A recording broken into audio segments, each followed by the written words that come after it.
Fala galera, beleza? Seja muito bem-vindo à nossa segunda aula da nossa Maratona Enem. Sou o professor Vinícius Soares, se você não me conhece. Hoje nós, no dia 1º, e eu tô gravando no dia 1º também, Geometria Espacial, 8 exercícios resolvidos muito importantes do Enem PPL, com exceção do último. O último é o Enem normal, primeira aplicação de 2019, beleza?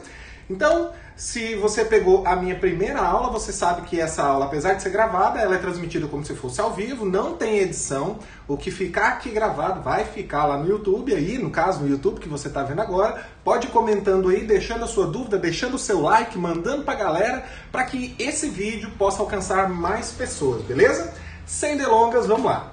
Eu vou fazer primeiramente aqui uma revisão rápida de conceitos que você já deveria saber, porque aqui na maratona a gente prioriza a resolução de exercícios. Tá fraco na teoria? Não entende alguma coisa? Ou você estuda através de videoaulas na internet, ou então você me pergunta lá no meu Instagram, que eu vou deixar para você no final dessa aula, beleza? Nós vamos aí começar com a relação de Euler, ou de Euler, né, que era francês, que vale para qualquer poliedro convexo. Vamos fazer a mora 2. B mais F é igual a A mais 2, onde V é o número de vértices do nosso poliedro, o F é o número de faces e o A é o número de arestas. Sempre para poliedros convexos vale essa relação. V mais F igual a A mais 2. Alguns livros trazem V mais F menos A igual a 2, não é? Se você por acaso fazer... Opa, deixa eu só mudar aqui. Se você faz V mais F, passa o A para cá, fica V mais F menos A igual a 2. Euler descobriu essa relação entre VF e A para poliedros convexos. Se não for convexo, pode acontecer de valer a relação de Euler ou não. Alguns satisfazem, outros não. Show de bola? Vamos, isso aqui costuma cair no Enem. Eu estou colocando aqui uma revisão daquilo que mais cai no Enem em Geometria Espacial. Prismas, né? Que são aqueles poliedros, tá dentro de poliedros, que tem duas bases paralelas e congruentes, tudo bem? Então aqui eu tenho um exemplo de prisma triangular, cuja base é um triângulo, e um prisma hexagonal, cuja base é um hexágono.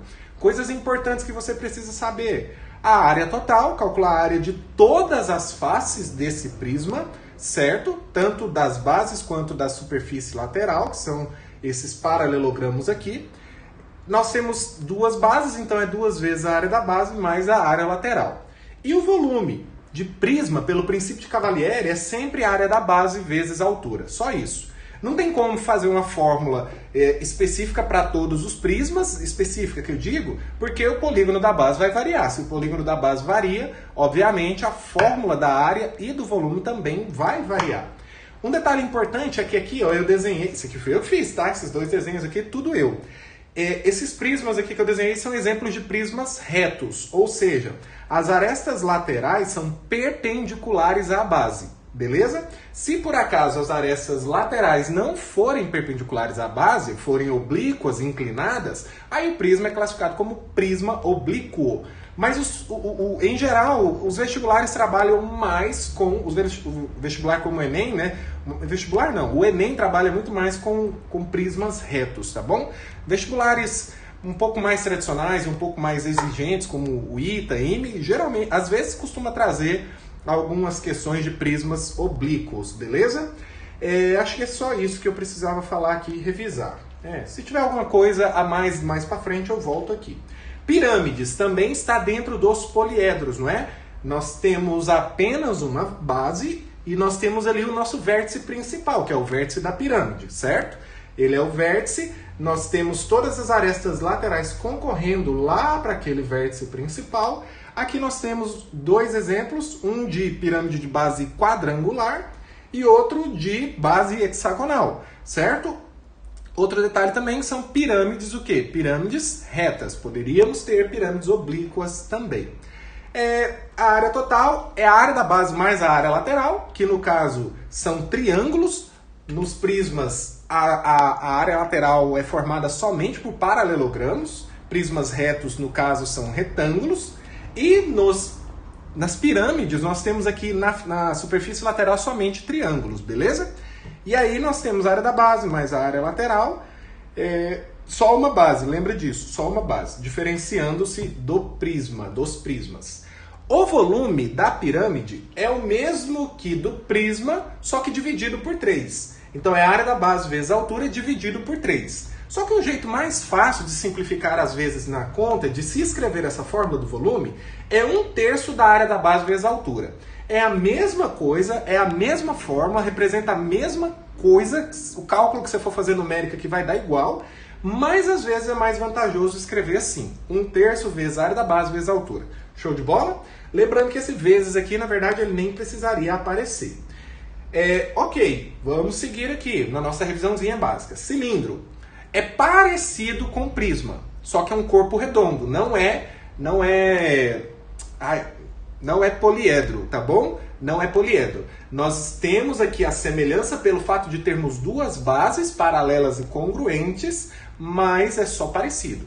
Cilindro está dentro de corpo redondo, prisma está dentro de poliedro. Show de bola? Então nós temos a área total, que é a área da base mais a área lateral, só que a área da base são duas. Como a área da base é um círculo e a área de um círculo é πr ao quadrado, e nós temos dois círculos, então ficou 2πr ao quadrado. A área lateral é a área de um retângulo. Se você abrir o cilindro, vira um retângulo, certo? Tá passando um caminhão aqui, ô Jesus amado. Vira um retângulo. A base desse retângulo é o comprimento do círculo, 2πr. E a altura do cilindro é h, que eu chamei aqui. O raio da base eu chamei de r. Então ficou 2πr ao quadrado mais 2πrh. Matemática básica, colocando 2πr em evidência, fica 2πr que multiplica r mais h. Uma outra maneira de colocar a mesma fórmula escrita. O volume, pelo princípio de Cavalieri, é também igual ao volume do prisma, área da base vezes a altura. Mas como o cilindro não tem oscilação na base, a base vai ser sempre um círculo, então é πr ao quadrado, que é a área da base, vezes a altura. πr ao quadrado h. O cone, nós temos aí a área total e o volume. Não vou dar detalhes aqui, porque senão vai ficar muito grande o nosso vídeo. A área total, πr que multiplica r mais g. A gente chega nisso daqui através de a gente chega na área lateral através de uma regra de 3 bem simples, tá ok? E a área da base é πr ao quadrado. O volume, mesma coisa da pirâmide, parecido com a pirâmide. É 1/3 da área do cilindro, 1/3 do volume do cilindro. Então é a área da base vezes a altura dividido por 3, ou então 1/3 da área da base vezes a altura. Como a área da base é πr ao quadrado, 1/3 de πr ao quadrado h.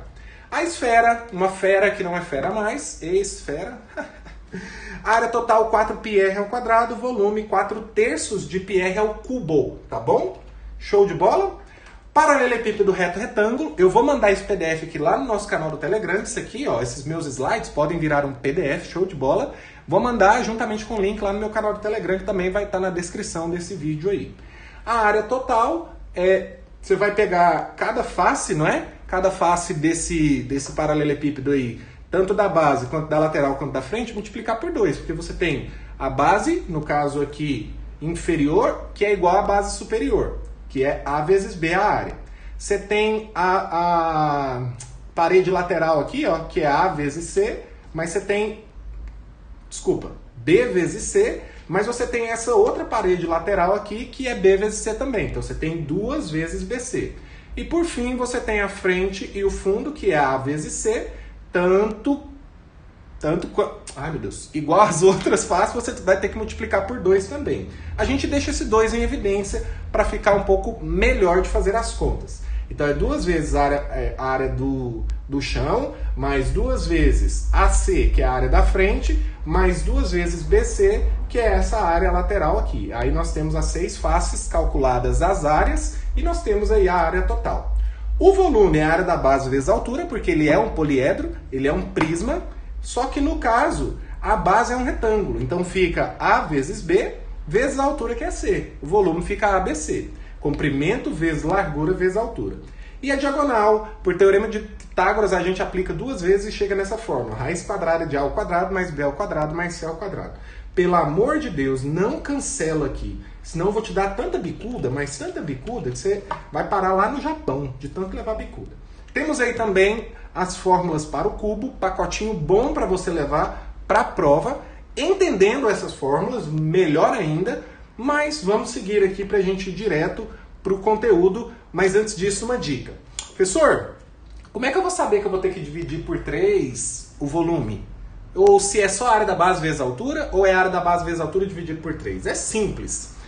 Há controvérsias, pode haver controvérsias aqui, mas em geral, se você pode sentar, vou até colocar de azul aqui, se você pode sentar no sólido, olha só, se você pode sentar, é a área da base vezes a altura. Área da base vezes a altura. Lembrando que o cilindro tem uma fórmula específica para ele, que a base é um círculo.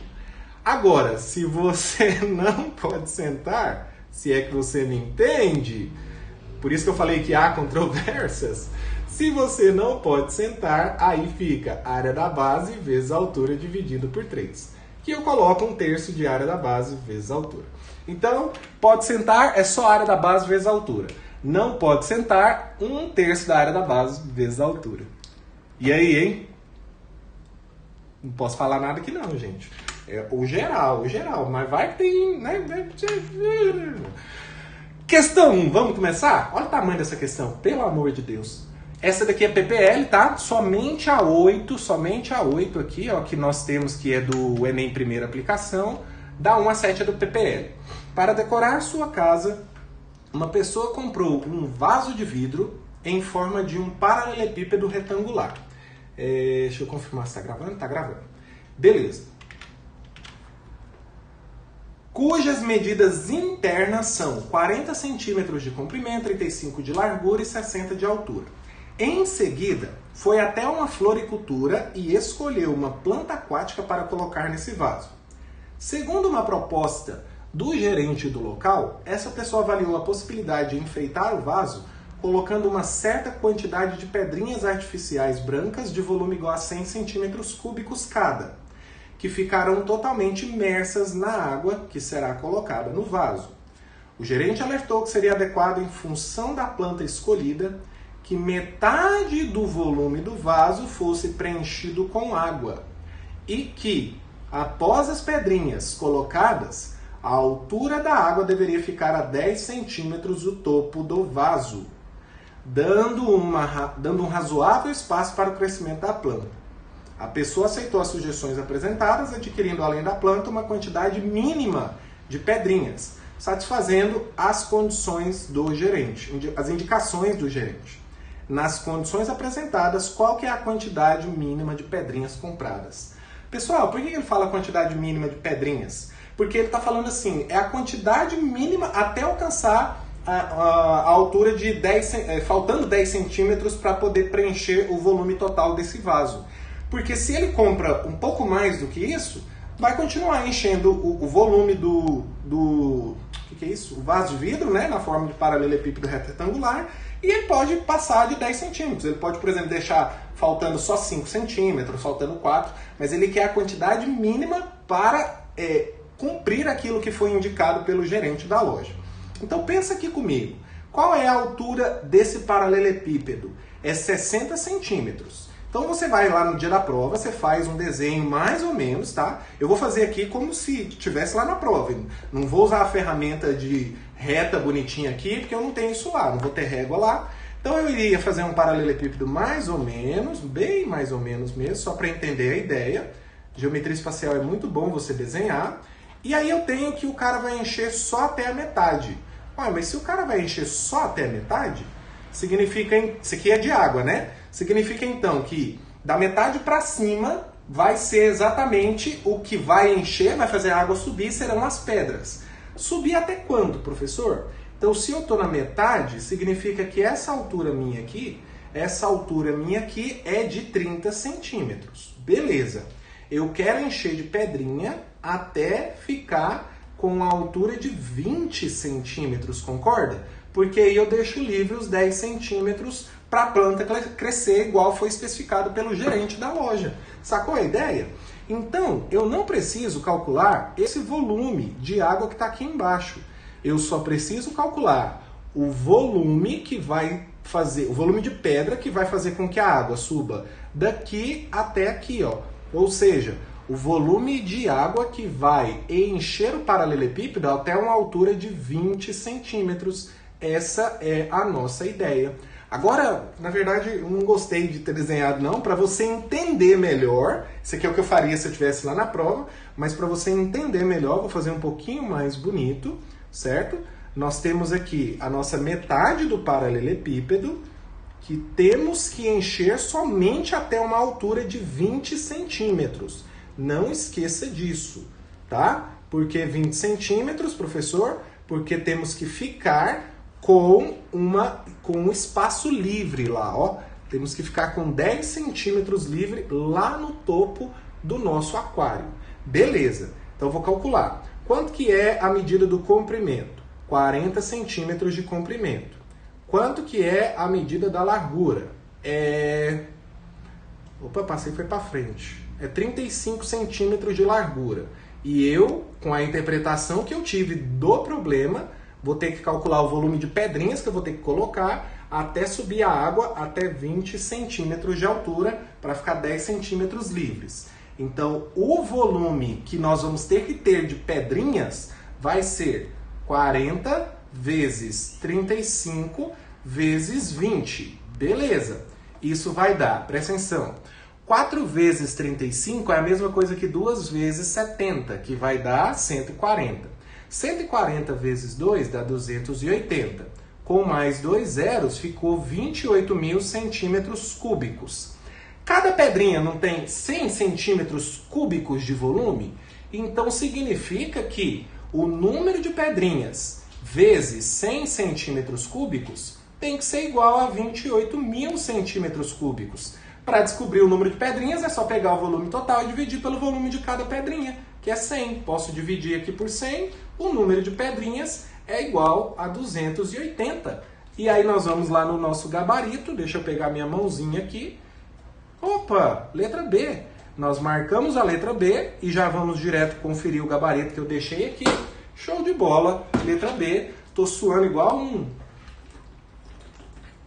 um porco, mas tá bom. Beber uma aguinha aqui, dar uma respirada aí para você poder seguir. Desculpa pela bagunça anterior aí, eu fiz como se estivesse no Enem, né? No caso, eu sou um pouco bagunçado, mas você tente fazer da maneira um pouco mais fácil possível de você conseguir enxergar aquilo que o exercício está propondo. Geometria espacial é coisa de visualização. 3D no plano. Eu vou te dar uma dica de ouro para você melhorar a sua visualização no final desse vídeo. Então fica comigo até lá. Beleza? Deixa eu pegar esse negócio aqui da minha esposa, aproveitando que está aqui, para poder enxugar minha testa. É tipo uma toalha, que a gente chama de coelho. Não é coelho não, esqueci o nome. Vamos para a questão 2. Muitos restaurantes servem refrigerantes em copos contendo limão e gelo. Suponha um copo de formato cilíndrico com as seguintes medidas. Cilíndrico, diâmetro 6 centímetros e altura 15. Cuidado, ele falou diâmetro. Nesse copo há 3 cubos de gelo, cujas arestas medem 2 centímetros cada, e 2 rodelas cilíndricas de limão, com 4 centímetros de diâmetro e meio centímetro de espessura. Considere que, ao colocar o refrigerante no copo, os cubos de gelo e os limões ficarão totalmente imersos. Use 3 como aproximação para π. Meu π ficou pequeno porque o símbolo ali é meio bugado nesse programa de mesa digitalizadora. O volume máximo de refrigerante em centímetro cúbico que cabe nesse copo contendo as rodelas de limão e os cubos de gelo com suas dimensões inalteradas é igual a...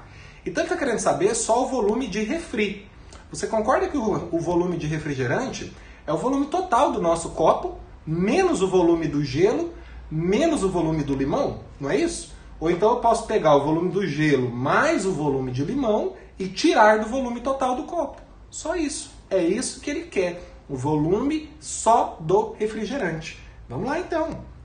O volume do refrigerante é o volume total do cilindro menos o volume do gelo menos o volume dos limões, tá ok? Lembrando que nós temos 3 gelos, então vai ser 3 vezes o volume do gelo, já estava esquecendo, menos 2 vezes o volume do limão. Ok, vamos lá então. Dá para fazer direto aqui se você lembrar das fórmulas, tá? Vamos considerar que você está lembrando. Volume do total do copo. Cadê? 6 centímetros de diâmetro. Então o raio é 3, é a metade do diâmetro. Então vai ser π, que ele falou para usar igual a 3, vezes r ao quadrado, vezes a altura do cilindro. Então vezes 15. Menos 3 vezes o volume de quem? O volume do gelo. Deixa eu fazer de outra cor aqui, para você lembrar que isso daqui é o volume do gelo. O volume do gelo é um cubo. Pai, qual que é o volume do cubo? Não é A vezes A vezes A? Não é A ao cubo, igual a gente viu lá no começo? Ó, o volume do cubo é A ao cubo. Comprimento vezes largura vezes altura, mas tem a mesma medida. Então é A ao cubo. Então vai ficar, como tem 2 centímetros de aresta, vai ficar 2 ao cubo. Menos, vou fazer o volume do limão com outra cor também, para você entender bonitinho o que nós estamos fazendo aqui. Lembrando que aqui é para treinar, não é a prova, tá? Cadê? Volume do limão. Ah, ficou de verde, ó, o limão é verde. Já vamos colocar. Ele falou que são rodelas de limão que tem 2 centímetros meio centímetro de espessura. A espessura aqui no caso vai se tornar a altura, né? Nossa, mas ficou bom nesse desenho, hein? É tipo assim, ó, vou fazer grande para você ver melhor, mas supondo que a rodela de limão seja grossa assim, ó, o meio centímetro de espessura vai se tornar a altura aqui para nós, tá bom? Então, nós temos um diâmetro de 4 centímetros, significa então que o raio é 2, então é π vezes raio ao quadrado, vezes a altura. A altura é meio. Show de bola. Terminei a minha montagem do problema aqui do volume de refrigerante. Agora é só fazer conta. E espero que você seja bom de matemática básica, que nós vamos acelerar o processo aqui. 3 ao quadrado, 9. 9 vezes 3, 27. 27 vezes... não. 3 ao quadrado, 9. 9 vezes 15, está mais fácil. Dá 90 mais 45, 135. 135 vezes 3, 405. Show de bola, ficou mais fácil. Tá tudo em centímetros, o volume está com as unidades compatíveis. 2 ao cubo, 8. 8 vezes 3, 24. Menos, ó, 2 vezes meio dá 1. E o 1 na multiplicação vaza. 2 ao quadrado, 4. 4 vezes 3, 12. Beleza. 405 menos 24 dá 381. 381 menos 12 vai dar 369 centímetros cúbicos. Nós temos então realmente que o nosso gabarito é a letra C, como informa aqui embaixinho a resposta, né? Eu já coloco com o gabarito mesmo, para a gente já conferir. Mas o mais importante é você entender a resolução, treinar, fazer exercícios parecidos e ser feliz. Quer uma pausa? Só uma pausa rapidão. Eu tenho aula particular agorinha, velho. Vamos ver se dá tempo? Vamos lá, segue o bonde. Nós temos aí a questão 3 agora.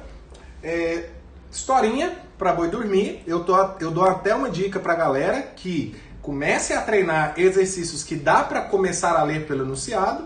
Eu vi aqui que ele está falando uma historinha da relação de Euler, e ele está perguntando qual é a relação entre os vértices, as faces e as arestas do poliedro apresentado na figura. Por quê? Porque esse daqui não é convexo. Quem estudou a teoria de poliedros convexos e não convexos, que não acha importante, tá vendo? Caiu no Enem 2019 PPL, pode cair no Enem normal.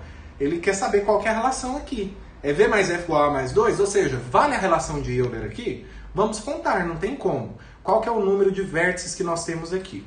E qual que é o segredo para você contar sem errar? Conta de cima para baixo ou de baixo para cima. Não vai contando aleatoriamente, cara, senão você vai se lascar. Vai fazendo as marcações se necessário, mas é só você contar ou de cima para baixo ou de baixo para cima. Eu vou contar de cima para baixo os vértices. 1, 2, 3, 4, 5, 6, 7, 8, 9, 10, 11, 12, aqui embaixo no caso, tá? 12. E aí, aqui embaixo, 13, 14, lá no fundo, 15, 16. Então temos 16 vértices nesse sólido. Número de faces. V mais F igual a mais 2, vamos deixar na ordem. Ó, eu tenho essa face aqui, uma. Ó, agora essas faces que estão assim, ó. Uma, duas, essa daqui, ó, 3, e essa daqui que não está aparecendo, 4. Beleza. Eu tenho mais essa, 5. 5 faces até agora. Agora, essas faces laterais aqui, ó. 6, 7, lá atrás aqui 8, lá aqui na outra lateral 8, aqui 9. O fundo, 10. O fundo é 10. O fundo é 10. Com o fundo, ficamos com 10 faces. E as arestas, também de cima para baixo. 1, 2, 3, 4, 5, 6, 7, 8. Agora descendo. 9, 10, 11, 12. Fechando aqui embaixo essa abertura. 13, 14, 15, 16. Descendo aqui, ó. 17, 18, lá atrás 19, aqui 20. Fechando. 21, 22, 23, 24. Tudo bem até aí? Esqueci de alguma? 1, 2, 3, 4, 5, 6, 7, 8, 9, 10, 11, 12, 13, 14, 15, 16, 17, 18, 19, 20, 21, 22, 23, 24. Então o número de arestas é igual a 24. Acho que faces eu esqueci de uma. 1, 2, 3, 4, 5, 6. 2, 3, 4, 5, 6, 7, 8, 9, 10, 11. Aí, ó. Tava esquecendo de uma. Contando de novo, ó. 1, 2, 3, 4, 5, 6. 7, 8, 9, 10. E a do fundo, 11. Ficou faltando, ó. Beleza. Ia errar se eu tivesse contado aqui, ó. Ia chegar na letra D, V mais F igual a A mais 2. Vamos ver, quanto que dá V mais F nesse caso aqui? V mais F é 16 mais 11, vai dar 27. O A é 24. Qual é o número que somado com 24 que dá 27? Não é o mais 3? Então eu tenho que somar mais 3 na aresta para poder chegar no 27. Gabarito correto, letra E. V mais F é igual a A mais 3. No dia eu desconfiaria porque eu saberia que não era um poliedro convexo e aí eu contaria de novo. Porque essa contagem das faces aqui não pode errar. Eu não percebi, depois eu vejo na regravação aonde que eu errei a minha contagem das faces aqui, tá bom? Vamos para o próximo exercício. Número 4. Uma torneira do tipo 1/4 de volta é mais econômica, já que seu registro abre e fecha bem mais rapidamente do que o de uma torneira comum. A figura de uma torneira do tipo 1/4 de volta tem um ponto preto, tá aqui, esse ponto, ó, onde a mãozinha tá pegando, ó, marcado na extremidade da haste de seu registro, que se encontra na posição fechada. E para abri-lo completamente é necessário girar a haste 1/4 de volta no sentido anti-horário. Então tem que girar para cá, ó. Girar para cá no sentido anti-horário. Considere que a haste esteja paralela ao plano da parede. Então a haste está aqui e o plano da parede está aqui. Qual das imagens representa a projeção ortogonal na parede da trajetória traçada pelo ponto preto quando o registro é aberto completamente? Pessoal, o que é projeção ortogonal? Projeção ortogonal é sombra, tá? Deixa eu só dar uma enxugada aqui, porque tá muito suado, tá muito calor. Projeção ortogonal é sombra. É como se fosse quando o Sol estivesse a pino, lançando raios solares perpendiculares ao solo. Isso é projeção ortogonal, é a sombra. Vamos supor que eu tenha o chão aqui, certo? E um objeto assim, ó. Certo? O Sol está a pino aqui, ó. O Sol está a pino. Vamos colocar o Sol a pino aqui. Então ele está lançando raios solares perpendiculares ao chão. Significa então que a sombra desse objeto aqui, ó, a sombra desse objeto vai estar aqui, ó.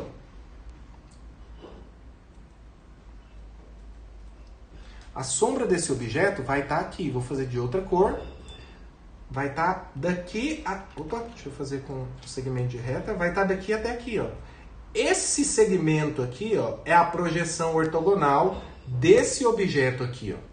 Entendeu o que é projeção ortogonal? É sempre você pensar no Sol a pino, no ponto em que os raios solares são perpendiculares ao solo, e acabou. A sombra é a projeção ortogonal desse objeto, dessa trajetória, qualquer coisa que o exercício perguntar sobre projeção ortogonal, tá bom? Não vai pro Enem sem saber disso, cara. Não vai pro Enem sem saber disso. No caso, como a haste está nessa posição aí, os raios perpendiculares têm que ser perpendiculares ao espelho da parede. Porque ele falou o seguinte, ó.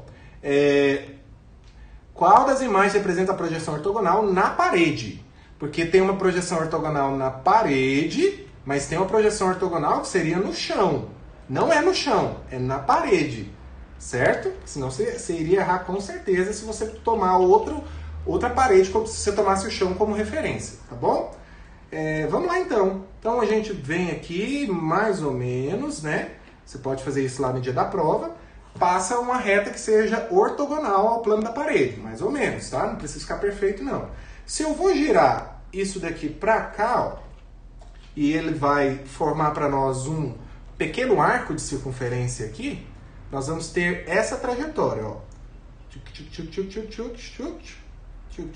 Isso aqui, ó. Ele vai fazer isso aqui, ele vai girar 1/4 de circunferência e vai vir para cá, ó. Essa hastezinha, ela vai vir para cá. E concorda comigo que as projeções ortogonais aqui, ó, não vai fazer esse mesmo desenho lá na parede, ó? Vai ficar igualzinho. Lá na parede, nós vamos ter esse mesmo desenho bonitinho que nós temos aqui, ó. Só que é claro que eu sou um péssimo desenhista. Mas a ideia é fazer o mesmo desenho aqui aparecer lá, ó. É isso aqui, ó. Essa vai ser a sombra da trajetória dessa haste lá na nossa parede. A sombra da trajetória traçada, quando ele é aberto completamente, nós temos aqui por esse ponto que vai ser igualzinha a trajetória feita aqui. Se fosse no chão, aí seria diferente. Aqui, ó, no chão, vou fazer de vermelho. Se fosse no chão, seria esse segmento de reta aqui, ó. Porque os raios solares estariam vindo daqui, ó. Percebe? Aí sim nós teríamos essa projeção ortogonal. Mas como é na parede, a projeção ortogonal é esse arco de circunferência aqui.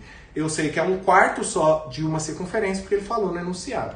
Então a gente vai lá no enunciado e vê que temos apenas a letra A com essa característica. Não deixei gabarito aí, porque seria uma questão apenas de observação, não teria cálculo. Então, não coloquei gabarito. Mas olha, por exemplo, a letra E aqui, ó. Se fosse a projeção ortogonal da trajetória da haste no chão, aí seria a letra E. Muito cuidado, beleza? Vamos para a questão 5.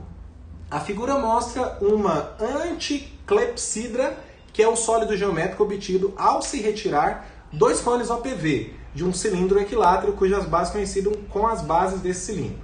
A anticlepsidra pode ser considerada também como um sólido resultante da rotação. Olha só que interessante, da rotação de uma figura plana em torno de um eixo. A figura plana cuja rotação em torno de um eixo indicado gera uma anticlepsidra como a da figura acima é... Pessoal, só para vocês pegarem essa ideia de sólidos gerados através de rotação.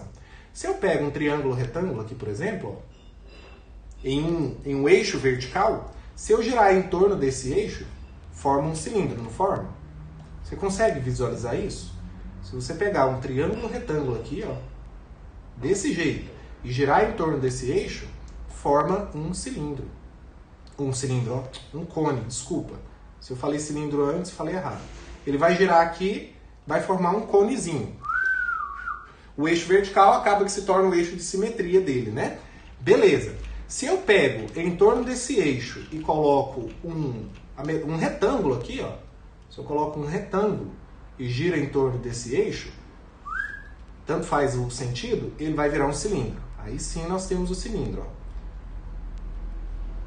Beleza, consegue visualizar isso? Pensa o retângulo girando em torno desse eixo rapidão. Vai formar um cilindro. Beleza. Então, a ideia aqui é passar esse eixo ali no centro. Exatamente no meio, no centro das duas bases que nós temos aqui. As duas bases circulares. Vamos passar. Isso você faria lá na prova. Faria mais ou menos um eixo aqui, ó, passando pelo centro. E aí nós temos a ideia do que está sendo girado aqui, ó. É exatamente essa figura aqui, ó. Deixa eu pegar de azul. Ó, presta atenção. Isso aqui seria um triângulo retângulo de cabeça para baixo, certo? Só que na cor cinza. Na cor cinza um pouco mais clara. Esse outro triângulo retângulo aqui, só que na cor cinza um pouco mais clara também. E nós temos esse outro triângulo um pouco mais escuro. Só ir lá e ver o que está representado dessa forma, ó. Nós temos aqui o eixo, nós temos um triângulo retângulo cinza claro, outro triângulo retângulo cinza claro aqui, e aqui nós temos um triângulo isósceles aqui com a cor cinza um pouco mais escura, tá bom? Não dá para fazer aqui porque eu não tenho como fazer mais claro ou mais escuro. Então aqui é o claro e aqui, ó, onde eu não pintei, é o escurão. Aqui é o escurão. Eu pinto... Ih, não tem preto aqui. Aqui é o escurão. Aí a gente vai lá nas alternativas e vê. Ó, tem que ser o cinza claro, claro e depois o mais escurão. Ó, claro, claro e aqui, ó, é exatamente a parte escura. Tá bom? Na verdade aqui não é cinza não, né? É branco, né? Porque vai tirar o cilindro de lá. Então aqui seria a cor branca, já que no nosso gabarito aqui tá um pouco mais claro que é branco. Olha as ideias. Mas estava parecendo um cinza mais claro. Então, o gabarito correto é a letra B. Letra B, tá aqui, ó. Aqui nós temos um triângulo retângulo branco. Aqui nós temos outro triângulo retângulo branco, que seria o que equivalente ao que eu falei, que era o cinza mais claro. E aqui nós temos esse triângulozinho escuro, que é como se fosse um triângulo isósceles. Era só isso. O segredo, então, era você passar esse eixo aqui na metade, no centro do círculo das bases dessa anticlepsidra aí, esse nome lindo que nós temos aí. Beleza? Um exercício fácil, mas que precisa de atenção lá na hora da prova. Questão 6. Vamos lá. Ixi, meu bebê acordou. Uma lagartixa está no interior de um quarto e começa a se deslocar. Esse quarto apresentando o formato de um paralelepípedo retangular é apresentado pela figura. A lagartixa parte do ponto B, depois vai para o A, depois do A até o ponto M, que é o ponto médio do segmento EF. Então vai do B para o A, do A para o M, que é o ponto médio de EF. Depois do M, ela vai até o ponto H.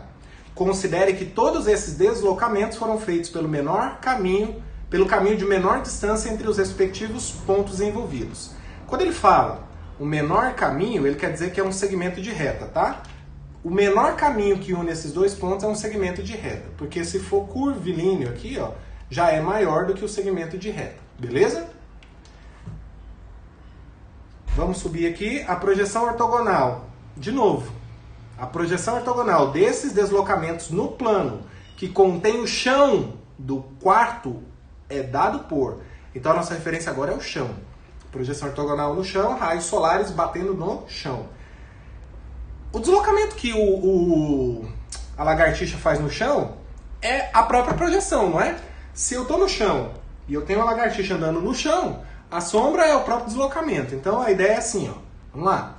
A lagartixa está aqui no ponto B e ela vai lá para o ponto A primeiro. Então isso daqui já é a projeção. Já é a projeção. Depois ela está do A e vai para o M. Isso aqui é projeção? Não, não é projeção. Por quê? Porque os raios solares estão perpendiculares e a projeção no chão vai ser daqui até aqui, ó, como se a lagartixa estivesse voltando. Então, muito cuidado. E depois ela vai do teto lá para o M. Então, do teto ela vai lá para o M. Então, vamos lá. Vou fazer a projeção de vermelho agora. Vou fazer a projeção de vermelho. Não, desculpa. Do M ela vai lá para o H. Agora, a projeção mesmo, a projeção vai ser o seguinte. A sombra aqui é a própria trajetória. A sombra daqui para cá vai ser daqui para cá, não mudou nada. Só que só vem até a metade. E a sombra da trajetória do M até o H no chão tá daqui para lá, ó. Tá daqui para lá. É como se fosse um Y, não é? Só que aqui a gente tá vendo como se fossem 3 dimensões. Quando esse cara pegar o chão e colocar assim, ó, no plano, porque ele vai fazer a projeção no plano, Então nós vamos ter esse y aqui, não vamos? O cara saiu daqui para cá e depois da metade ele veio para cá, ó. Tá vendo, ó? Daqui da metade até aqui, ó. Nós vamos ter esse y bonitinho aqui de projeção ortogonal, tá bom? Deixa eu fazer de outra cor também. Esse y, vou fazer de verde. Nossa projeção está aqui, ó. E aí, nós vamos nas alternativas e vemos aquela que tem y é exatamente a letra B. Olha só, tá vendo? Mesma ideia. Ele colocou isso no plano, nós temos que é a letra B, a projeção ortogonal dessa trajetória da lagartixa. Lembrando que o primeiro trecho aqui é a própria projeção, porque a lagartixa está no chão aqui. Aqui quando ela subiu, a sombra estava aqui, e depois quando ela foi para lá, a sombra dela está aqui. Então lembra sempre de raios solares perpendiculares à base. Eu não estou usando outras ferramentas aqui, a não ser o segmento de reta, porque lá no dia você não vai ter. Tá bom? Questão 7. Ao se perfurar um poço no chão, na forma de um cilindro circular reto, toda a terra retirada é amontoada na forma de um cone circular reto, cujo raio da base é o triplo do raio do poço e a altura é 2,4 metros. Sabe-se que o volume desse cone de terra é 20% maior do que o volume do poço cilíndrico, pois a terra fica mais fofa após ser escavada. Qual é a profundidade em metros desse poço? Peguei essa questão porque tem cilindro e cone e porque envolve porcentagem, galera. Por isso que eu peguei ela. Preste bastante atenção aqui. Então eu tenho o poço que é cilíndrico, vou fazer um esboço do poço aqui, e o que ele quer desse poço? A profundidade, que é nada mais, nada menos do que a altura. Posso chamar de x, posso chamar de h, o que você quiser. Ele não falou quanto que mede o raio do cilindro, não falou, mas ele falou que o raio do cone é o triplo do raio do cilindro, do poço. Não falou isso? Olha só. Cujo raio é amontoada na forma de um cone circular reto, cujo raio da base é o triplo do raio do poço. Então, se o raio do poço for R, concorda comigo que o raio do cilindro será 3R? Tudo bem até aí? Ele falou que a altura do cone é 2,4 metros. Ele falou que a altura do cone é 2,4 metros. Gente, estou só usando os dados do enunciado. Fazendo mais nada de extraordinário aqui não, tá? Eu explico isso muito bem nas aulas de interpretação de probleminhas. É voltar e pegar os enunciados principais para você montar a resolução da questão. Ele falou também que o volume de terra do cone, ou seja, depois de retirada, por ela ter ficado mais fofa, esse volume aqui é 20% maior do que esse, não é? Ó, sabe-se que o volume desse cone de terra é 20% maior do que o volume do poço cilíndrico. Então significa o quê? Significa que o volume do cone é 20% maior do que o volume do cilindro. 20% maior é 100% mais 20%. Isso dá 120%. Aula de porcentagem, matemática básica. Na forma decimal é 1,2, tá bom? Então, o volume do cone é 1,2 vezes o volume do cilindro. Pronto, já tenho tudo que eu preciso para achar a altura do nosso poço. O volume do cone é 1/3 da área da base vezes a altura. Qual que é a área da base? É π vezes o raio, que é 3r ao quadrado, vezes a altura, que é 2,4. Isso tem que ser igual a 1,2 vezes o volume do cilindro. Qual que é o volume do cilindro? π vezes o raio ao quadrado vezes a altura, que é o que eu quero encontrar, o meu x. Presta bastante atenção aqui. Vamos resolver o 3r ao quadrado que está dentro do parênteses. Mas antes disso... Ixi, meu bebê está chorando. Pausa. Falei que não vou editar. Vem cá, meu filho. Tudo bem. Ah, a mamãe pegou. Rapidão, rapidão, vamos terminar aí. 2,4 dá para simplificar por 3, vai dar 0,8. 3 ao quadrado dá 9. R ao quadrado. Beleza. Esse π aqui eu vou repetir. Isso vai ficar igual a 1,2 π r ao quadrado vezes a altura que eu quero descobrir. Show de bola. Deixa eu abaixar um pouquinho isso aqui, ficou muito perto. Nós temos aqui o π desse lado, que pode cancelar com esse, e nós temos o r ao quadrado, que pode cancelar com esse. Por isso que ele não deu raio, não ia ser necessário. 9 é igual a 1,2x. Nós temos, então, que o nosso x...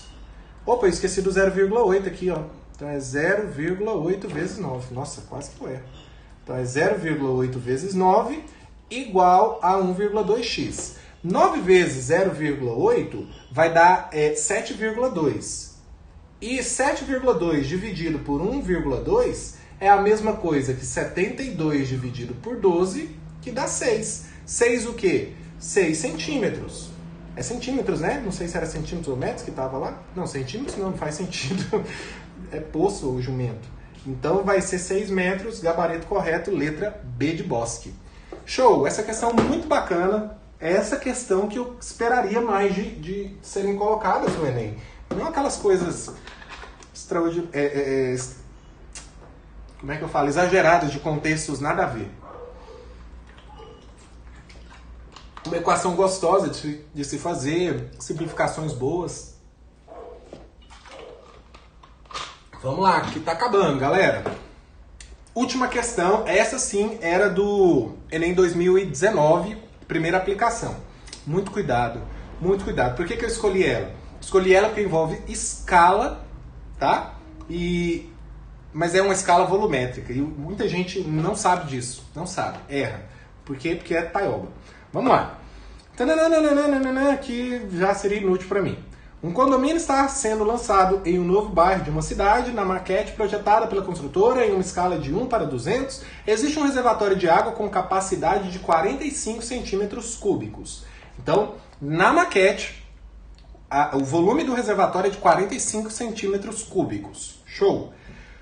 Quando todas as famílias estiverem residindo no condomínio, a estimativa é que por dia sejam consumidos 30 mil litros de água. Em uma eventual falta de água, o reservatório cheio será suficiente para abastecer o condomínio por quantos dias? Olha que questão linda, linda, linda, linda. Então, nós temos aqui a escala de 1 para 200. Isso significa que 1 centímetro equivale a 200 centímetros na realidade. Mas isso é uma escala o quê? Linear. Linear. Muito cuidado. Como assim linear, professor? É uma dimensão apenas, é só uma linha. Estou considerando, por exemplo, um comprimento, uma largura, uma altura. Isso que quer dizer 1 para 200. 1 centímetro na maquete é 200 centímetros na realidade. Ou 1 centímetro na maquete são 2 metros na realidade. Você pode até fazer isso se você quiser. Agora, como é que eu faço então para encontrar a escala volumétrica, já que aqui envolveu volume? Eleva ao cubo aí. Pega essa escala linear e eleva ao cubo. Ora, bolas. Nós vamos ter o quê? Nós vamos ter aqui 1 centímetro cúbico. Nossa, mas esse M aqui, de fazer aqui nessa mesa. 1 centímetro cúbico equivale 2 ao cubo dá 8. Com 6 zeros, uma vez que cada um dos fatores vai ter 2 zeros. 1, 2, 3, 4, 5, 6. Matemática básica. Centímetros cúbicos. Vou transformar isso daqui para mililitros. Por quê? Porque eu sei, e você deve saber tatuar isso aqui no sangue, que 1 ml é igual a 1 centímetro cúbico. Então, vai ser 8,0000000 ml. Vou transformar isso aqui para litros. Por quê? Porque aqui está falando em litros. Então, vai ser 8 dividido por 1000, ficaremos com 8.000 litros. Tudo bem até aí? Tranquilo? Suave na nave? Ok. 8.000 litros. Tinha outro jeito de chegar nesse 8.000 litros, professor? É claro que tinha. Tinha vários jeitos. 1 centímetro cúbico seria 8 metros cúbicos. 1 metro cúbico é 1.000 litros. 8 metros cúbicos, 8 mil litros. Então eu sei que 1 centímetro cúbico é 8 mil litros. E 45 centímetros cúbicos são quantos? X. Você pode fazer a regra de 3. Mas no caso é só multiplicar, não é? 45 por 8 mil. Ah, professor, não consegui enxergar. Não, então faz a regra de 3, para você se sentir um pouco mais seguro. 1 centímetro cúbico equivale a 8 mil litros. Que é o que eles têm aqui na escala. Agora, 45 centímetros cúbicos, que é a medida do galão lá da caixa, lá na maquete equivale a quantos litros na realidade? X vezes 1 dá X. 45 vezes 8 é a mesma coisa que 90 vezes 4, que é a mesma coisa que 180 vezes 2, que dá 360. 360 com 3 zeros, 360 mil litros. Essa é a capacidade total da caixa d'água. Eles consomem quantos litros de água por dia? Não é 30 mil? Então é só pegar 360 mil e dividir por 30 mil. 360 mil dividido por 30 mil vai dar 4 zeros, vai embora. 36 dividido por 3 vai dar 12 dias. Só isso. E é o gabarito correto, letra C de churrasco, que a gente vai fazer depois que sermos aprovados nessa bodega desse Enem. Fechou? Agora, dicas finais rapidamente para a gente encerrar nossa aula aqui. Vai, suei, ó. Tá vendo a camisa? Ser besta, né? Vai ficar assim, não dá nada não. Nós temos aí algumas questões extras para você estudar, que eu não coloquei aqui porque são mais fáceis, tá? Pesquisa, qualquer coisa, me manda direct que eu faço uma lista para você. Relação de Euler para sólidos obtidos através dos cortes, né? Tem questões, por exemplo, que corta as pontas de um paralelepípedo. Como é que fica a relação de Euler para isso? A relação de Euler continua a mesma se for convexo, mas a questão é contar arestas, vértices e faces ao obter o corte das pontas de um sólido geométrico dado. Então presta bastante atenção que o Enem costuma cobrar isso daí. Sólidos de Platão faz uma questão também. Planificações, estude planificações, o Enem costuma cobrar. Simplesmente pegar o sólido e colocar todas as faces num plano. Obtenção de polígonos através de seções transversais. Professor, se eu passar um plano transversal a um prisma hexagonal, quais são os polígonos que eu vou poder obter de acordo com as características que forem faladas lá no enunciado? É muito importante fazer isso, desenha, não vai para o Enem sem fazer exercícios desse tipo desenhando, tudo bem? Dica de ouro para melhorar a sua visualização que eu prometi no começo dessa aula. Vai no YouTube, pesquisa desenhos em perspectiva, tá bom? Usando 1 ponto de fuga, 2 pontos de fuga, não importa. Isso vai fazer com que você melhore muito a sua visualização. E se você tiver a chance de poder ir desenhando junto, mais ou menos, obviamente, faça para você melhorar a sua visualização, tá bom? É isso. Meu Instagram tá aí. Por enquanto eu tô com o Instagram prof.viniciusmate, mas eu vou voltar para Prof. Vinicius Mate sem um ponto daqui a 11 dias, porque eu mudei tem pouco tempo, fiz um perfil novo. Meu Facebook tá aí, quase não uso, meu site profissional. Beijão, muito, muito, muito obrigado por sua presença. A gente se vê na nossa próxima maratona. Um abraço.